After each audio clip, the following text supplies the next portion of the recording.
개척교회에 어느 날 낯선 분이 예배에 참석을 하셨습니다. 그래 헌금을 받으셨는데 헌금 봉투에 100만 원이라고 써져 있는 거예요.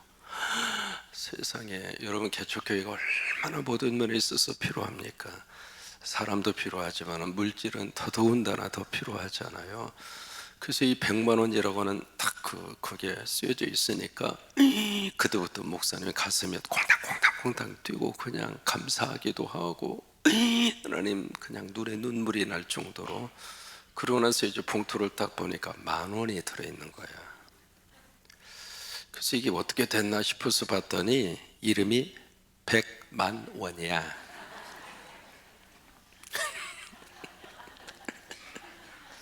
성이 백씨고 이름이 만원이야.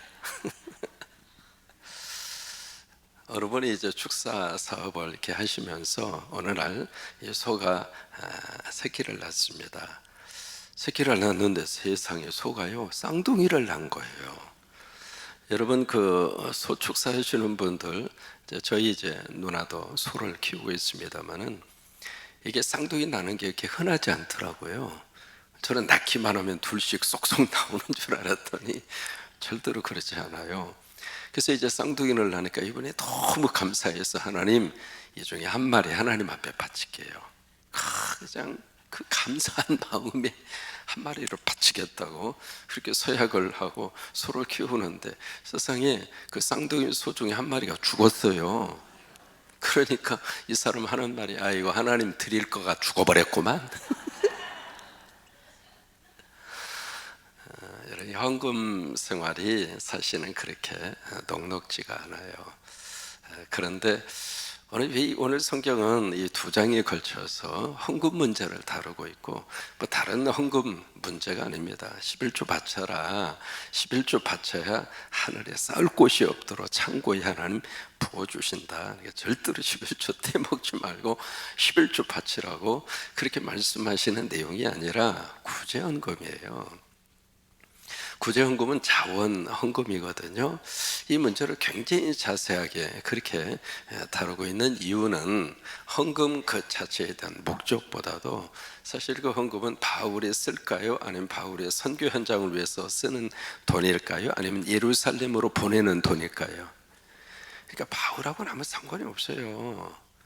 그럼에도 불구하고 왜 이렇게 이 바울이 고린도 교인들에게 이 문제를 주지를 시키고 준비 잘하라고 하고 정성으로 준비하라고 하고 기왕 하려면 많이 좀 하라고 하고, 왜 이렇게 말씀을 이렇게까지 자세하게 이야기를 하고 있을까? 거기에 담겨져 있는 영적 의미가 너무 크기 때문에 그래요. 예루살렘에는 유대인들 중심의 교회잖아요. 지금 헌금을 내는 교회들은 이방인 교회입니다. 그 장벽이 우리가 생각하는 것보다도 상상할 수 없을 정도로 유대인과 이방인의 장벽이 엄청났습니다. 그러니까 예수를 믿어도 각자가 가지고 있는 편견이라고 하는 게 있잖아요. 예수를 믿어도 이게 사회적으로, 문화적으로 가지고 있는 장벽이 있거든요. 이 한국 땅에서는 양반과 쌍놈의 장벽이 복음이 들어왔을 때에 상상할 수 없을 정도로 엄청나게 가로막혀 있었어요. 같은 예배당에 양반이 주축이 된 교회에 쌍놈이 들어오면 함께 앉지도 않았습니다. 저런 쌍놈이 어떻게 여기 와서 예배를 드리느냐고. 그게 이 땅이었습니다. 그래서 둘이 막 갈등을 하다가 목사님에게 찾아갔잖아요. 찾아가서 저 양반 우리 교회에서 쫓아내지 않으면 나 우리 교회, 이 교회 더 이상 당신 이 교회에서 목회 못한다고. 그러니까 그 선교사 목사님이 하나님은 그런 분이 아니라고, 복음 안에서는 양반과 쌍놈의 구별이 있을 수가 없다고. 결국 그 양반들, 그래? 그러면 잘해먹고 잘 해먹어라. 그리고 양반들 주축으로 해서 나가서 따로 교회를 만들었잖아요. 여러분, 이게 이 땅에서 있었던 초창기 기독교의 역사입니다. 근데 유대인과 그 이방인의 장벽은 양반과 쌍놈의 장벽 이상보다도 더 강합니다. 왜? 유대의 전통은요, 수천 년의 전통이에요. 그러니까 이게 복음 안에서 어떻게 하면 복음적으로 교회와 성도들이 하나가 될 수 있을까? 여러분, 우리들의 질문과 우리들의 고민은 바로 여기에 있어야 합니다. 말씀은 우리에게 무엇을 요구하는가? 성경은 우리에게 무엇을 요구하는가? 그리고 예수 믿는 믿음의 성도들이 어떤 마음과 어떤 생각과 어떤 삶의 자리를 가지고 우리가 살아야 할 것인가? 이 문제가 교회와 성도들에게 주어져 있는 너무 귀한 영적 의미성을 가지고 있거든요. 근데 이것을 허물 수 있는 너무 좋은 기회를 구제 헌금으로 본 거예요. 그래서 이 문제를 그렇게 많이 다루는 거예요. 오늘 본문의 말씀에 여기 이제 잘 드러나 있지는 않습니다만은 6절에 보시면은 이것을 기억해라. 영어 번역에서는 그렇게 되어 있어요. Remember this. 이거 기억해. 이거 꼭 기억해라. 이거 잊어버리지 마. 그거예요. 이게 뭘 기억하는가? 적게 심으면 적게 거두고 많이 심으면 많이 거두어. 이거 remember this. 이거 기억해. 자, 그러면 보세요. 이게 지금 이 구절을 딱 보면 헌금하라는 거에 하지 말라고 하는 거예요. 굉장히 헌금을 강조하고 있죠. 강조하는 정도가 아니라 강요하는 듯한 인상이 있잖아요. 혹시 여러분들 그런 머릿속에 기억이 있을지 모르겠습니다. 과거에 부흥 집회할 때 부흥 강사님이 이번에 건축을 하는데 500만 원 헌금할 사람이 일어나더라고. 여러분 그런 집회에 참석해 본 적이 있으시죠? 일어나라고. 그러면은요, 와, 세상에 일어날 수도 없고 안 일어날 수도 없고 참 그랬었어요. 근데 참 성도들이 순진했습니다. 그러면 부흥 강사님이 막 그러면 그래도 좀 능력이 있으면 일어나서 이름, 그 자리에서 이름을 적어요. 누가 얼마 하기로 했다고. 그 다음에 400만 원, 400만 원 헌금할 사람 일어나라고. 막 어디까지 데려가요? 10만 원까지 데려가. 무슨 아브라함이 하나님하고 무슨 딜을 하는 것처럼 헌금을 무슨 경매에 붙이듯이 쭉 해서 그렇게 해서 헌금 모아가지고 교회당 건축하고 뭐 무슨 일 하고 막 심지어는 목사님 구두 사줄 사람 일어나라고 막 뭐 그런 일도 있었고 막 그랬었거든요. 지금은 그렇게 안 합니다. 안 하는데 이 본문의 말씀을 읽으면은요, 마치 그렇게 지금 사도 바울이 구제 헌금을 경매에 붙이듯이 이렇게 하는 것처럼 느껴지는 본문입니다. 과연 그러기 위해서 이것을 기억하라고 하시는 말씀일까? 그건 아니에요. 준비 잘하라 이 말이에요. 준비 잘하면 많이도 드릴 수 있고 그렇잖아요. 그래서 이제 이 말씀을 하고 있습니다. 8절의 말씀으로 가서 6절, 7절의 말씀에 보면 굉장히 중요한 내용이 7절이거든요. 세 가지 원리를 거기서 7절에서 말씀을 하십니다. 첫째로 각각 마음에 정한 대로 해. 여기에 중요한 게 각각이에요. 사람마다 다 형편이 같아요, 틀려요? 틀리잖아요. 특히 경제적인 상황은 모든 사람들의 이 상황 속에서 전부 다 틀려요. 그러니까 겉으로 보기에는 넉넉한 것 같지만 들어가서 보면은 이것저것 저것 이거 벌려놓은 일이 많아서 쓰는 일이 많고, 겉으로 보기에는 구차하게 산 것 같지만은 그러나 속으로 들어가서 보면은 나름대로의 여유를 가지고 사는 사람도 있고, 그러니까 이 모든 적에 있어서 각자 마음에 정한 대로 해. 그 이야기는 각각 성령님이 감동 주신 대로 해, 그 말이에요. 황새가 맵새를 거꾸로 했네요. 맵새가 황새를 따라가면 어떻게 돼요? 그 이야기는 안 하겠어요? 그런 일 그렇게 하지 말고 각자 각각 마음에 정한 대로 성령님이 주신 대로 그렇게 헌금 생활을 해, 그 이야기예요. 두 번째로 7절 말씀에 그러면서 두 번째로 인색하면 억지로는 하지 마. 여기 인색함이라고 하는 것은 이렇게 뭔가 모르게 짠돌이처럼 이게 이제 하나님과의 관계성 속에서 하나님에게 바치는 것은 왠지 모르게 아이고 그렇지 그렇게 그런 거 있잖아요. 이게 하나님과의 물질 관계도 그렇게 하지 말라고 하는 거예요. 세 번째는 즐겨내는 자를 사랑하느니라. 그 이야기니까 헌금 많이 하는 것을 많이 하면 하나님이 사랑 많이 주고, 헌금 조금 하면 하나님이 사랑하지 않고, 그 내용이 아닙니다. 여기에 즐겨내는 자라고 하는 것은 마음에서 우러나서 이게 이제 7절이 헌금을 바치는 우리들의 그런 자세입니다. 그래서 8절 말씀은 같이 한번 읽겠습니다. 다시. 하나님이 능히 모든 은혜를 너에게 넘치게. 자, 하나님이 너에게 뭘 넘치게 하시는가? 모든 은혜. 오늘 이 새벽에 은혜 받으시기 바랍니다. 그러니까 하나님이 우리에게 뭔가 넘치게 주기를 원하세요.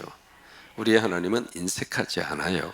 우리의 하나님은 줬다가 너 마음에 안 들어, 내놔 이놈아, 그리고 뺏어가는 분이 아니에요. 우리 하나님은 딱 잡고 있다가 줄까 말까 에라 한 줄 난다, 그런 하나님이 아니라고 하는 거예요. 하나님은 넘치게 주고 싶어 해요. 새벽을 깨우는 우리 교회 학교 친구들에게 하나님이 넘치게 부어주기를 원하세요. 우리 친구들 지금까지 새벽기도 하나로 수고했는데 조금만 더 해요. 거의 끝나가니까. 이게 넘치게 주기를 원하시는 분이 우리 아버지예요. 그 아버지, 우리는 그래서 그 아버지가 좋아요. 근데 뭘 넘치게 주기를 원하시는가? 은혜를 넘치게 주기를 원하세요. 그래서 충만이라고 하는 이 단어가 성경에 참 많이 나옵니다. 이 충만이라고 하는 이 단어는 겨우 꽉 찬 상태가 아니라 뭐예요? 차고도 넘친 상태입니다. 그게 충만이거든요. 그래서 이 하나님이 우리에게 모든 은혜를 넘치도록 주시는 분이 하나님이신데, 그렇게 해서 너희로 하여금, 거기에 참 모든이라고 하는 단어가 4번 나옵니다. 모든 일, 모든 것, 모든 착한 일을 어떻게 하게 원하시는가? 넘치게 하기를 원하신다는 거예요.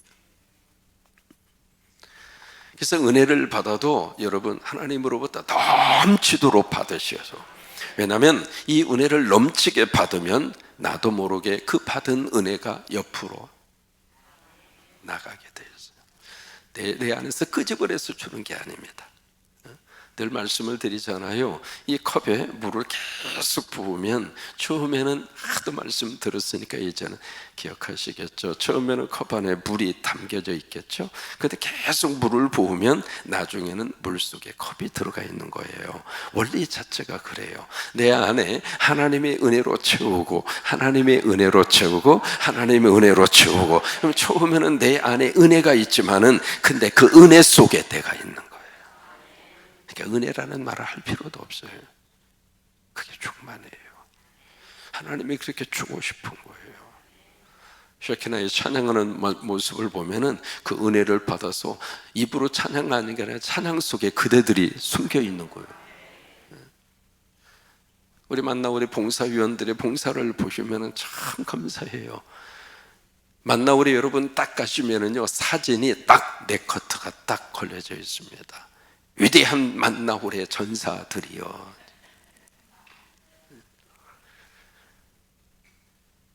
여러분, 주일날 만나홀에서 사역하는 분들이 참 감사해요. 일찍 오셔서 일배배 드리시고 하루 종일 여러분들은 식사하고 일어나서 가면 되지만, 그러면 끝입니까? 그 접시가 몇 개나 될까요?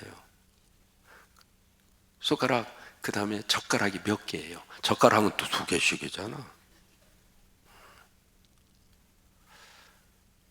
다 또 이제 설거지가 그걸로 끝나는 게 아니라 살균 작용까지 해서 다 말려서 그까지 완벽하게 그렇게 해서 이제 정리를 하고 가시는데, 이게 얼굴의 표정을 보면 막 넘친 거예요. 막 넘치는 거예요. 여러분, 주의 일은 억지로 하는 것은 오래 못 가요. 근데 넘쳐서 하는 것은 하면 할수록 힘이 납니다. 할렐루야. 그러니까 이제 여기 구제헌금도 그렇게 접근을 하라고 하는 거예요. 9절은 여기 시편 112편 9절의 말씀을 인용합니다. 이 9절과 잠언에 있는 말씀이 거의 맥락이 통합니다. 기록된 바 흩어 가난한 자들이 죽었으니 그의 의가 영원토록 있느니라. 잠언에 보시면은요, 가난한 자에게 구제하고 이렇게 구제헌금을 흘러 보내는 것은 따라서 하십니다. 하나님께 구워주는 것이다. 하나님에게 구워드리면 하나님이 갚아줄까요? 갚아주지 않을까요? 갚아줘요. 성광교회가 11개 나라에 136개회, 7개회 십자가를 하나님 앞에 세우면서 이 교회는 코로나 상황 속에서 하나님의 복 받아서 부활 동산을 주신 거예요. 왜 아멘도 왜 작게 해? 그게 1, 2푼 공사입니까? 그러니까 주님의 이름으로 흘러 보내니까 주님이 여기를 채우시는 거예요. 여러분, 예수님의 이름으로 이렇게 보내드리는 것은 없어지는 게 아닙니다. 내 호주머니에서 사라지는 게 아닙니다. 심는 거예요, 심는 거. 산림농장의 농장주 우리 황우도 장로님이 감자를 이번에 얼마나 많이 심었는지, 심었는데 벌써 감자에 싹이 났잖아요. 감자에 싹이 나서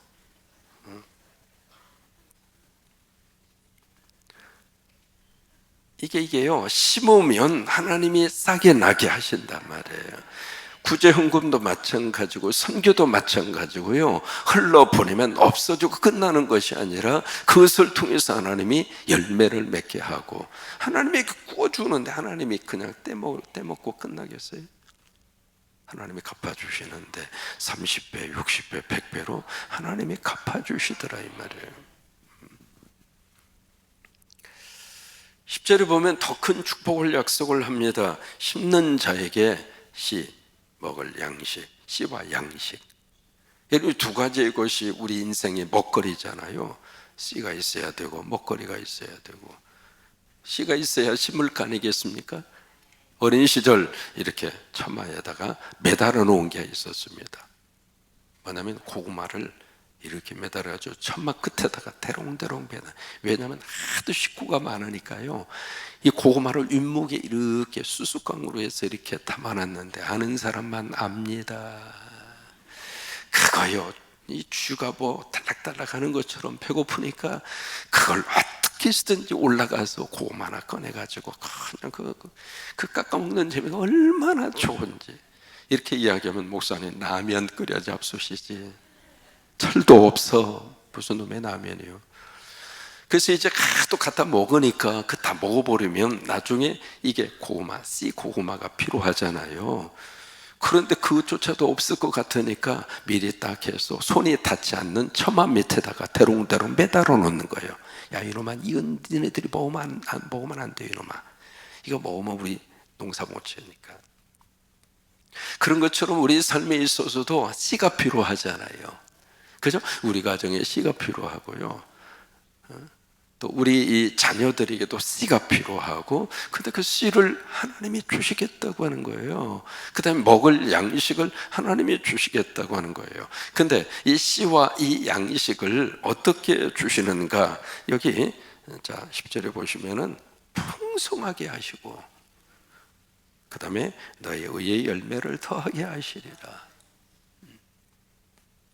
그러면서 이 구제헌금 문제를 이제 마지막 결론으로 가서 무슨 말씀을 하냐면, 여기 11절부터 14절까지 세 가지 인칭 대명사를 주의해서 읽으시면 훨씬 더 이해가 됩니다.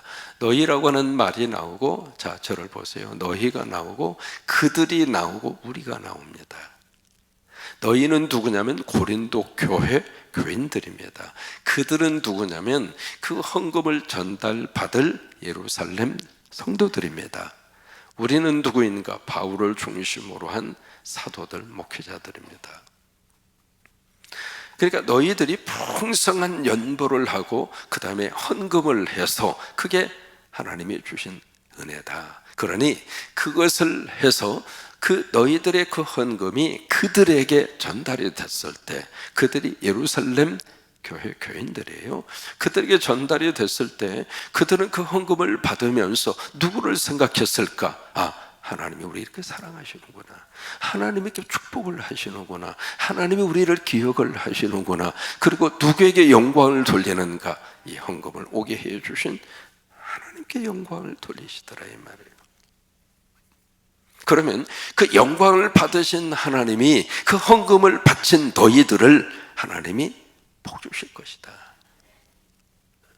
이게 복의 원리입니다. 군산 성광교회 이름으로 11개 나라 137개의 십자가를 세울 때 각 교회마다 머릿돌이 있습니다.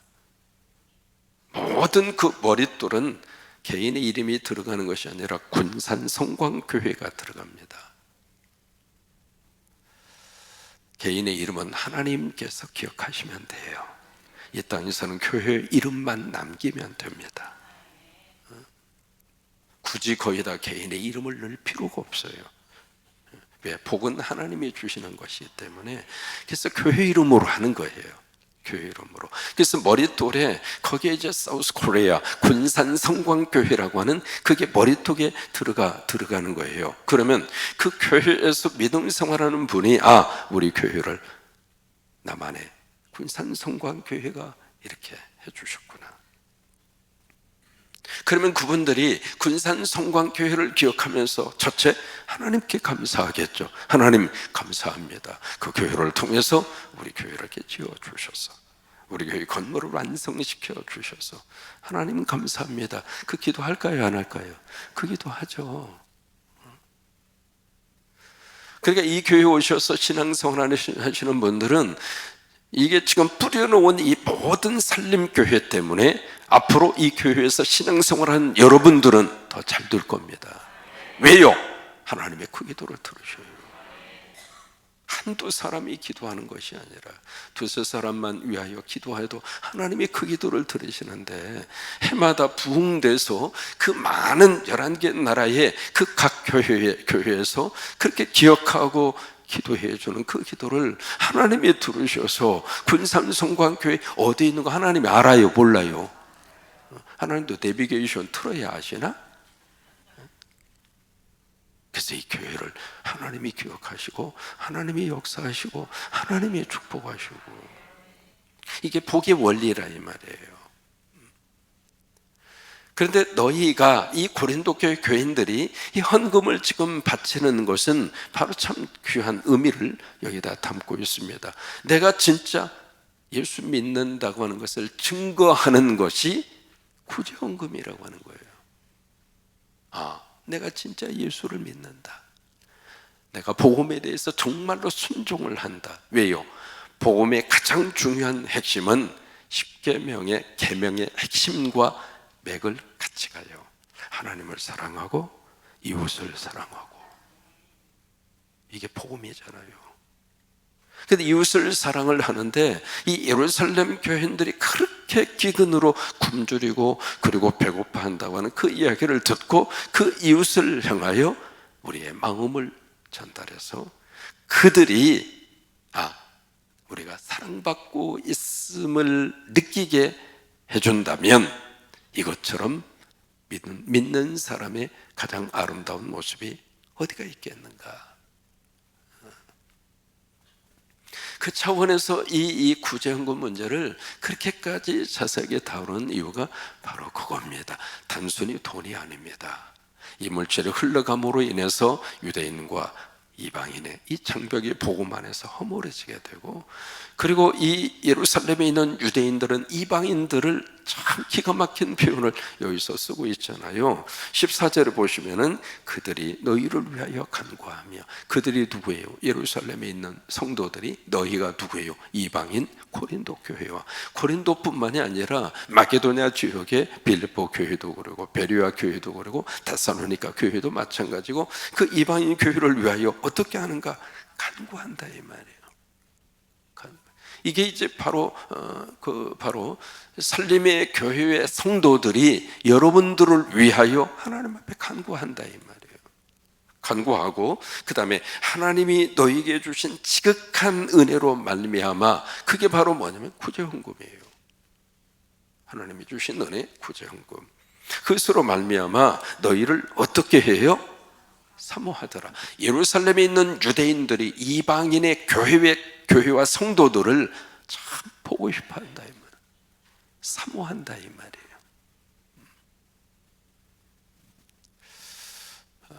모르겠어요. 이제 이게 가능할지 저기 할지는 모르겠습니다만은 137교회 그 담임 목사님들을 한번 우리 교회로 초청하면 어떨까?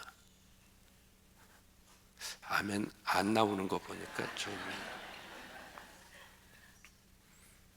초청을 해서 그냥 여러분들이 각 집에서 한 분 한 분씩 그냥 이렇게 좀 호스트 해가지고 그 집에서 좀 이렇게 그걸 한번 꿈을 한번 꿔보는 거예요. 모르겠습니다. 이제 가능할지 그럴지는 모르겠습니다만은, 그러면 137교회 담임 목사님들이 이 성광교회에 딱 오셔서 야, 우리 교회를 이렇게 해주신 여러분들을 보고 싶다 이 말이에요.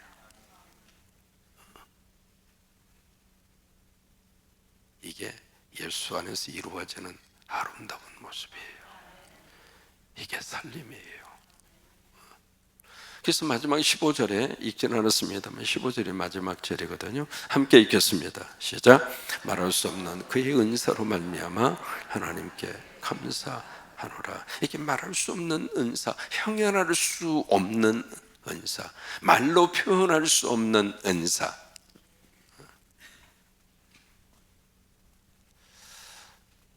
여러분, 이렇게 한번 질문 한번 해볼까요?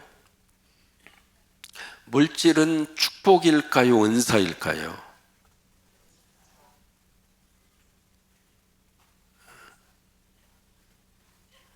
그게 극 같죠? 자, 보세요. 축복이라면 모든 사람이 다 받는 게 축복이에요. 다시 말해, 공기 중에 있는 산소, 이건 하나님이 우리에게 생명을 위해서 주신 하나님의 거룩한 축복이에요. 왜? 누구나 다 받으니까. 그 다음에 하나님께서 예수 믿는 사람들에게 성령을 주십니다. 그렇잖아요? 근데 이게요, 은사라고 하는 개념은 또 달라요. 은사는 하나님이 주시는 선물이에요.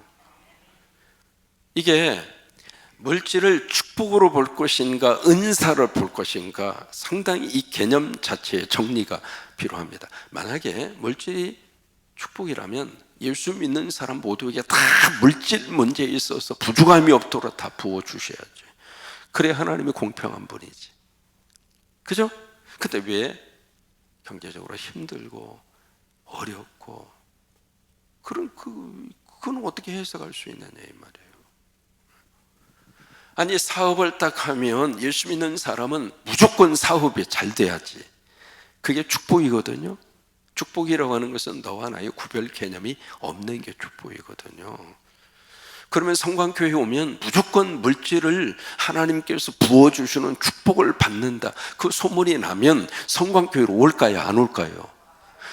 아니, 여기만 오면 무조건 손대면 마이다스가 돼서 그냥 기가 막힌 역사가 나타나는 거예요. 그냥 안 되던 가게가 문전성시를 이루고 땅만 사면 200배로 올라버리고, 주식을 사도 그날 그 다음 날 3000배로 뛰어버리고, 그냥 이 교회 출석하는 순간에 물질의 축복이 모든 교인들에게 막 쏟아 부어지면, 여러분, 그러면 이 교회가 오지 말라 그래도 오죠.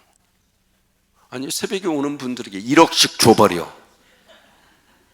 새벽에도 총진군 올까요? 안 올까요?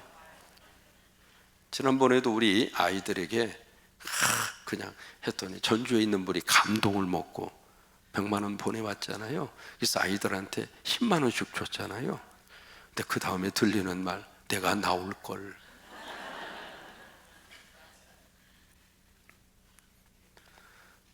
축복이라는 것은 누구나 다 없이 부어지는 게 축복이에요.